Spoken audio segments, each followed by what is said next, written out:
Have you ever had one of those moments in your life where you've genuinely been like ready to completely change your life, and then you wake up, right, and you feel completely ready, and you're deciding like, okay, I'm gonna start waking up earlier, maybe no more procrastinating, I'm gonna get organized, like there's this person that I want to be and I know that I can be this person, so I'm gonna do it. And obviously that's very vague. I feel like we've all kind of like had a version of this moment. I mean, I have like way too many times. I mean, for me and a lot of people, maybe it's been like at the beginning of a year, or oh my god, a huge one is like after a bad grade and you're like, okay, this is the time, like next time is going to be that one. And you see this version of yourself that you want to be, and it feels amazing. You're literally so motivated. You're making plans. It's time to make routines. And there's this version of yourself that you're imagining, and you're like, yeah, that's me. And I love that feeling. And I know like we all love that feeling because it's like really motivating. And I also think that there's something really exciting about realizing that you are not stagnant in this life and you can change whenever you want to. And then, like there's a time, okay, imagine that it's actually time to commit to literally whatever you're trying to do. And if you're really, really committed, maybe a month passes, but it like tends to be less. And then somehow you might find yourself doing the same things that you were before, and you're procrastinating and you're avoiding things, and you attach that to yourself. You start to blame yourself. And okay, these are the thoughts that are really familiar to me. Tell me if they sound familiar to you. It might sound like, why do I do things the way that I do? Or why can't I just be disciplined like XYZ? Or just like, why is it that this is me? And like, I mean, this is a hugely and largely frustrating part as somebody who wants to improve themselves, because like, I mean, objectively, like we all know what we really want, and it's usually something that is very simple, and we know the person that we want to become. But then like when it comes to actually like executing that, like it's a lot harder than we expect. And I actually wanted to start the Mind Timeline podcast with this because this question is something that I think almost everybody has asked themselves like at least once. And to go along with that, I post on TikTok as well. And I have this Google form that I have my viewers fill out, and it's with the topics that they want to understand more. And an overwhelming response, I mean, I see this over and over and over again, is exactly this: why your brain avoids change. Everybody talks about it differently, but it's all the same thing. So if you're struggling with this, I need you to understand that at least you are not alone. So why does our brain resist the exact things that we know could make our lives better? And after I took some time to research it, what I found really did prove my thoughts about it. And I think it's really interesting that you understand. Your brain is not actually designed to constantly push you towards what you might deem as growth. And everybody does have a different definition of what it means for them to grow. But I'm sure that we all have an idea of what we would like to do, and we would like to go there. And unfortunately, that's not the way that our brain works, even if we do wish that that was the case. Because your brain is designed to keep you safe. And so, of course, what growth looks like and what safety looks like are not always one and the same. It can be, but oftentimes it's not. Because a large reason for this is familiarity. So let's talk about that. Your brain loves to gravitate towards things that it already understands that it's been through. So let's think about it like this. It makes sense when you think about the way that we evolved, like human evolution. Thousands of years ago, if you were able to recognize a pattern that's happened again and again, or, you know, understand what is happening, that's literally a survival skill. So if humans saw that something was familiar and they could predict what was going to happen, and that skill is what would keep you alive. And along with that, when your brain can actually predict the way that something is happening, then it uses less energy overall. And okay, I'm gonna want for you to think about this for a second, and I'll give you 5 seconds. Okay, what do you think happens if something is unfamiliar? Okay, go. So I'm not sure if that was 5 seconds, but I think that was enough time. I'll tell you right now because I'm really excited to tell you. If something is unfamiliar, it's usually deemed as unsafe, and so your brain has to work harder. So it has to pay more attention, and it has to analyze situations, and then it has to also make decisions. And so a huge factor of that is obviously if your situation is safe, it has to decide. And also it does need to think about what will happen next. But it will have to think about that without the privilege of being able to like reach into like your little memory box and then like remember what happened before. So like there's no reference at all. And so like your brain and like our brain does not love uncertainty. And so for me, I think that that's kind of funny because sometimes it can feel like our brain is kind of like working against us because we will have something that we will want to achieve and we will be sitting there and we will be talking down on ourselves almost and not giving ourselves grace with things like, why am I scared to do this? Or why am I avoiding this even though it's going to make me grow?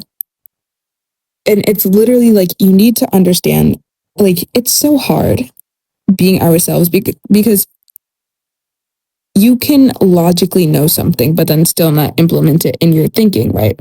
Because what your brain is literally like, is like, it has no idea what is happening in the unknown. And being able to reach into that memory box I was talking about before and pick out a memory, see that you survived it, even if it was not good for you, it will deem it as safe because it is known. And so obviously with that in mind, your brain might not always choose what is the best for you. And I think that that's like a really important distinction because it can actually be kind of comforting because we know that there is a reason. We're not broken. We know there's a reason as to why we might be going back to these habits instead of changing. Because like obviously a pattern that you're going through and doing again and again can be familiar with you, but it might not bring you to where you want to be. For example, negative self-talk. A lot of people engage in that. I mean, have you ever had somebody give you a compliment and the first thing that you do, even without thinking, is just like, oh, it's not true, or just like dismiss it completely by giving an excuse as to why you might be good and complimented, but that it's not true. You can be familiar with these things. And that doesn't make it good. That's what I want you to at least take from this, first off. Because especially for people with ADHD, I have ADHD. I think a really interesting example is executive dysfunction, where you can experience kind of like a weird conflict in your thoughts, where you really do want to do something because you care about it, you have a goal. And then the task at hand, even if you are trying to go towards it, it just seems as though you can't do it. You can't get yourself to do it, even though you know inherently that you do want to, but you just can't physically. And this can take a huge toll on your self look. I'm forgetting the word, on your outlook on yourself, because you can have thoughts that are like, okay, well, I just don't want it badly enough. But the way that your brain is working is so much more complicated than you're giving it credit for. So it's so easy to look at it at surface level, but it's really not like that. And making the assumption that if you're not doing something that you just don't care is the perfect way to give yourself a deeper sense of insecurity. Because think about it, you care about yourself. So maybe in doing what you are putting off, maybe you're scared that you won't do it perfectly, or because you don't know where to start. And usually what you might, the healthy way to think about it, right, is to say, okay, this is something that I'm struggling with. But usually how we end up talking about it is like, okay, well, I'm not doing this. There's something wrong with me. And that's inherently harmful. Giving yourself that label that there is something wrong with you. And so what psychologists actually say is that, of course, there is a large connection between our emotions and then the way that we go about our behavior in the day. It's not two separate things. And I think a lot of people might look at that and be like, okay, that's obvious. But is it though? Because when you are going about doing something and then there's a totally different thing happening in your head, a lot of the time we forget that those two are interlinked. If we're depressed, we can't just go and still be productive. We have to tend to our mind as well. So a large part of being able to start something new is to be able to be emotionally regulated.